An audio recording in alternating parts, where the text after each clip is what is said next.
ओम नमो भगवते वासुदेवाय। ओम नमो भगवते वासुदेवाय। ओम नमो भगवते वासुदेवाय। ओम नमो भगवते वासुदेवाय।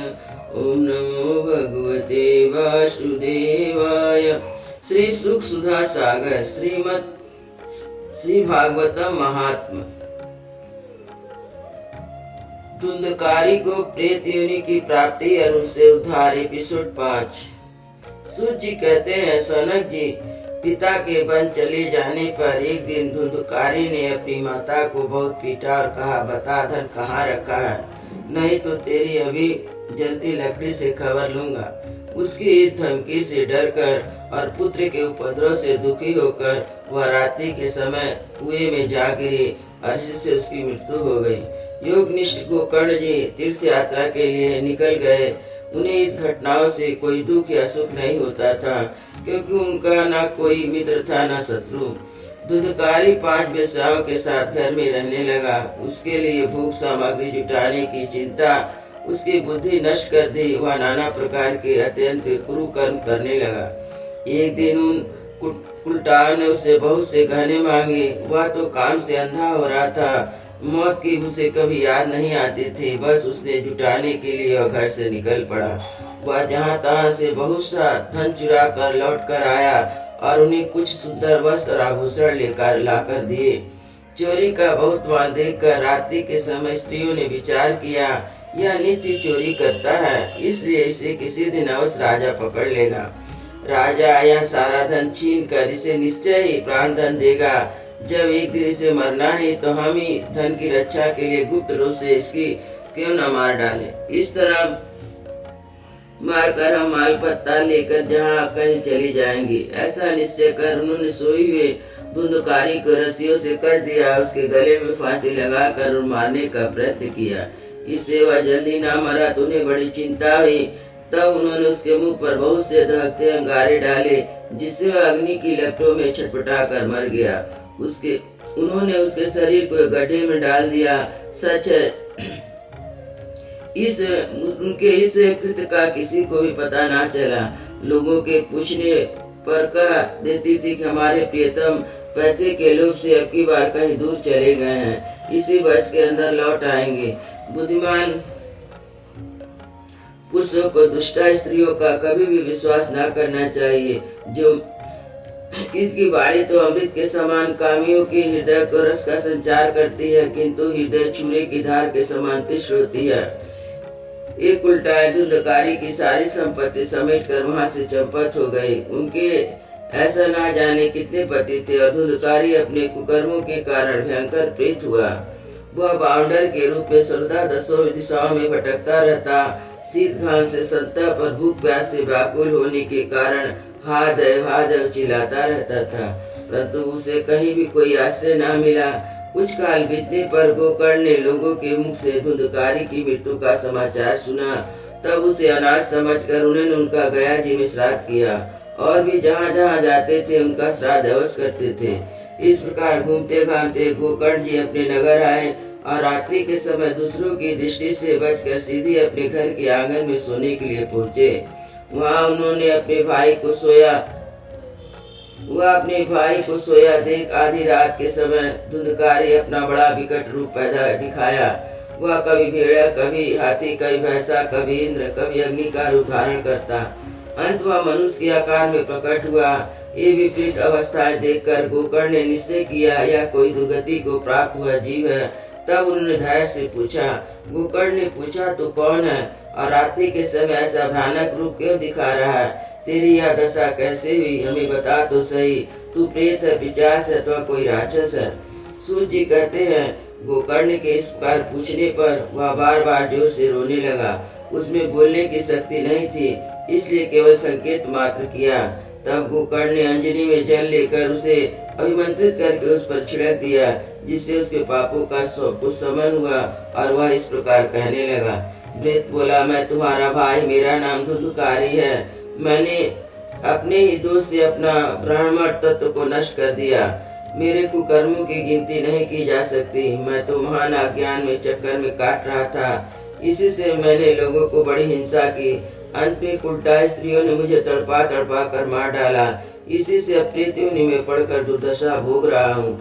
अब दैवश कर्म फल का उदय होने से मैं केवल वायु पर चढ़ करके जी रहा हूँ। भाई तुम दया के समुद्र हो, आप किसी प्रकार जल्दी से मुझे इस योनि से छुड़ाओ। गोकर्ण ने धुंधकारी की सारी बात सुनी और उससे बोला। गोकर्ण ने कहा, भाई मुझे इस बात की बड़ा आश्चर्य है। मैंने तुम्हारे लिए विधि पूर्वक गया जी में पिंडदान किया, फिर भी तुम प्रेत योनि से मुक्त नहीं हुए। यदि गया श्राद्ध से भी तुम्हारी मुक्ति नहीं, तब इसका और कोई उपाय ही नहीं। अच्छा तुम सब बात खोल कर कहो, मुझे अब क्या करना चाहिए। प्रेत ने कहा, मेरी मुक्ति सैकड़ों गया श्राद्ध करने से भी नहीं हो सकती। अब तुम इसका कोई और उपाय सोचो।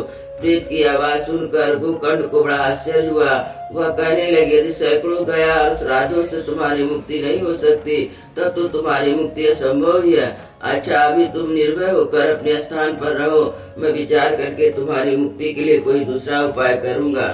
गोकर्ण की आज्ञा पाकर धुंधकारी वहां से अपने स्थान चला गया।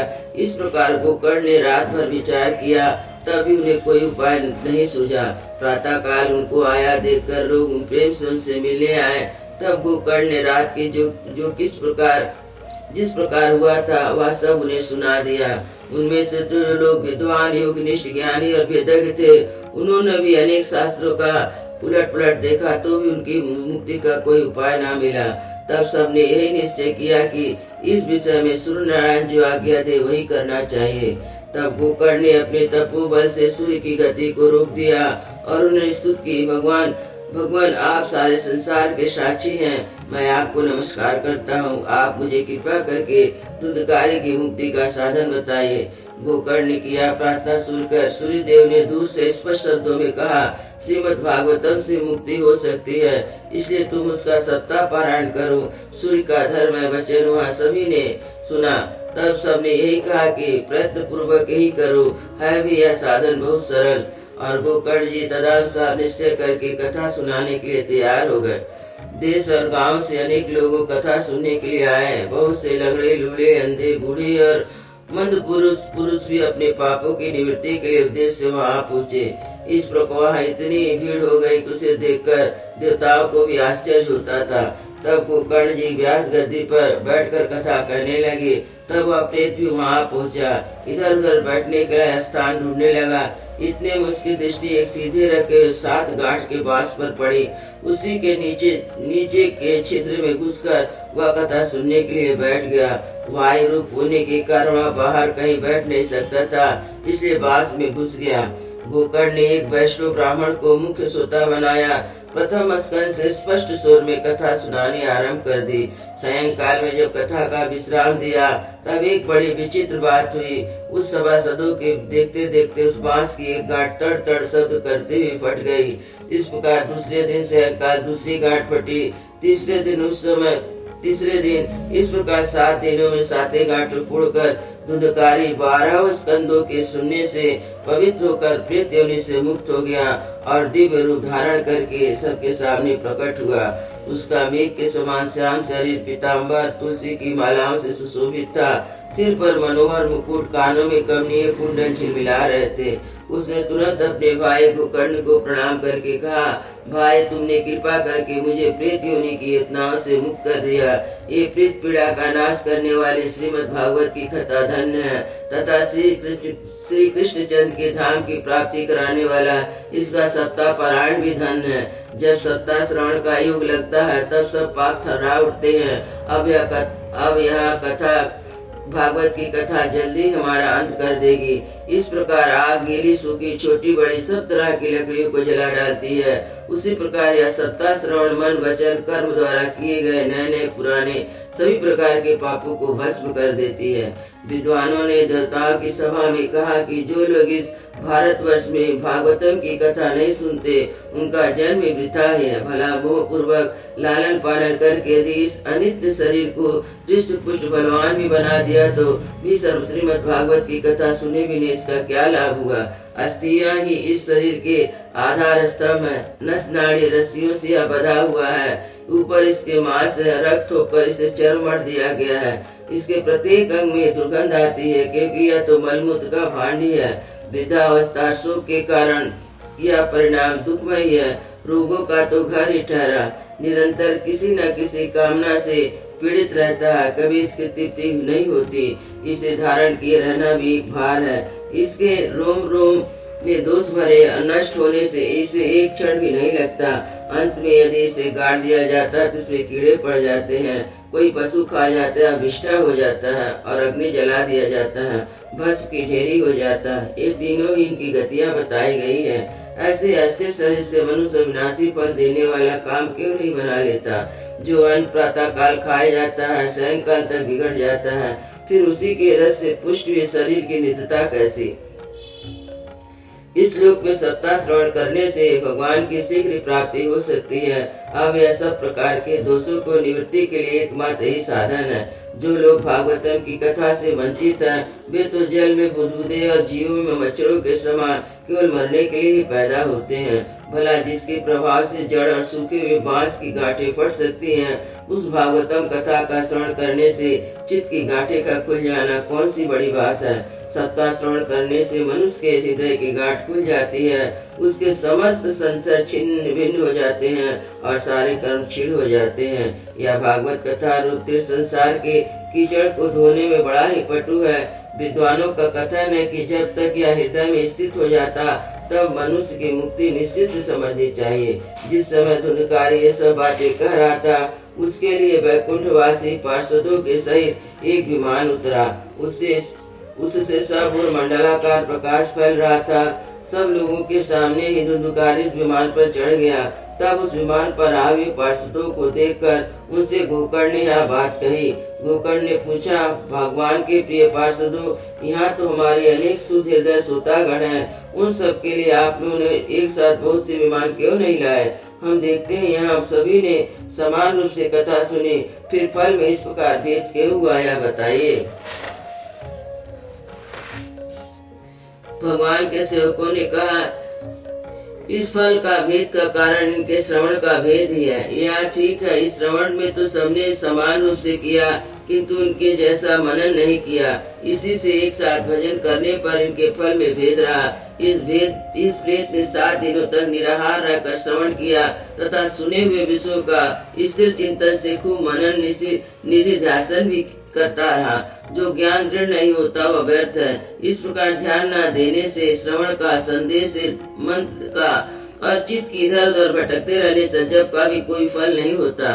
वैष्णवहीन देश, अपात्र के कराया हुआ श्राद्ध का भोजन, आचारहीन कुल, इन सब का नाश हो जाता है। गुरु वचनों में विश्वास, दीनता का अभाव, मन के दोष पर विजय, कथा में चित्त की एकाग्रता इत्यादि नियमों आदि का पालन किया जाए तो श्रवण का यथार्थ फल मिल सकता है। यदि श्रोता फिर से श्रीमद् भागवत की कथा सुने तो निश्चय ही सबको वैकुंठ की प्राप्ति होगी। और गोकर्ण जी, आप तो भगवान के स्वयं आकार गोलोक धाम में ले जाएंगे। यह कहकर सब पार्षद हरि कीर्तन करते हुए वैकुंठ लोक को चले गए। श्रवण मास में गोकर्ण ने फिर उसी प्रकार सप्ताह यज्ञ से कथा कही और उन श्रोताओं ने उसे फिर सुना। नारद जिस कथा समाप्ति पर जो कुछ हुआ सुनिए। वहाँ भक्ता से भरे हुए विमान के साथ भगवान प्रकट हुए। महाभक्तों से भरे हुए विमान के साथ भगवान प्रकट हुए। सब ओर से खूब जय जयकार और नमस्कार की ध्वनि होने लगी। भगवान स्वयं हर्षित होकर अपने 5 जन संघ की ध्वनि करने लगे और उन्होंने गोकर्ण को हृदय से लगाकर अपने ही समान बना लिया। उन्होंने क्षण भर में अन्य सब श्रोताओं को भी मेघ के समान श्याम वर्ण, रेशमी पीताम्बरधारी, किरीट और कुंडल आदि से विभूषित कर दिया। उस गांव में कुत्ते, चंडाल प्रिया जितने भी जीव थे सभी को कर्ण की कृपा से विमान पर चढ़ा लिए गए और जहाँ योगी जन जाते हैं उस भगवत धाम में भेज दिए गए। इस प्रकार भक्त वत्सल भगवान श्री कृष्ण कथा श्रवण से प्रसन्न होकर गोकर्ण जी को साथ ले अपने ग्वाल बालों के प्रिय गोलोक धाम में चले गए। पूर्व काल में आज जैसे अयोध्यावासी भगवान श्री राम के साथ साकेत धाम सिधारे थे, उसी प्रकार भगवान श्री कृष्ण उन सबको योगी दुर्लभ गोलोक धाम ले गए। जिस लोक में सूर्य चंद्रमा सिद्धों की भी गति नहीं हो सकती, उसमें श्रीमद् भागवत श्रवण करने से चले गए। नारद जी, यह सप्ताह यज्ञ के द्वारा कथा श्रवण करने से जैसा उज्जवल फल संचित होता है, उसके विषय में हम आपसे क्या कहें। अजी, हम जिन्होंने अपने कर पुण्य से गोकर्ण की कथा के एक अक्षर का भी पान किया था, वे फिर माता के गर्भ में नहीं आए। जिस गति को लोग वायु, जल या पत्ते खाकर शरीर सुखाने से, बहुत काल तक घोर तपस्या करने से और योगाभ्यास से भी नहीं पा सकते, उसे केवल सप्ताह श्रवण से सहज में प्राप्त कर लेते हैं। इस परम पवित्र इतिहास का पाठ चित्रकूट पर विराजमान मुनीश्वर शांडिल भी ब्रह्मानंद में मग्न होकर करते हैं। यह कथा बड़ी विचित्र है, एक बार के श्रवण से समस्त पाप राशि को भस्म कर देती है। इसका श्रद्धा के साथ पाठ किया जाए तो उसे पितृगण को भी बड़ी तृप्ति होती है। नित्य पाठ करने से मोक्ष की प्राप्ति होती है। अयोध्या श्री राम लला की जय, वृंदावन बिहारी लाल की जय, सतगुरु महाराज की जय।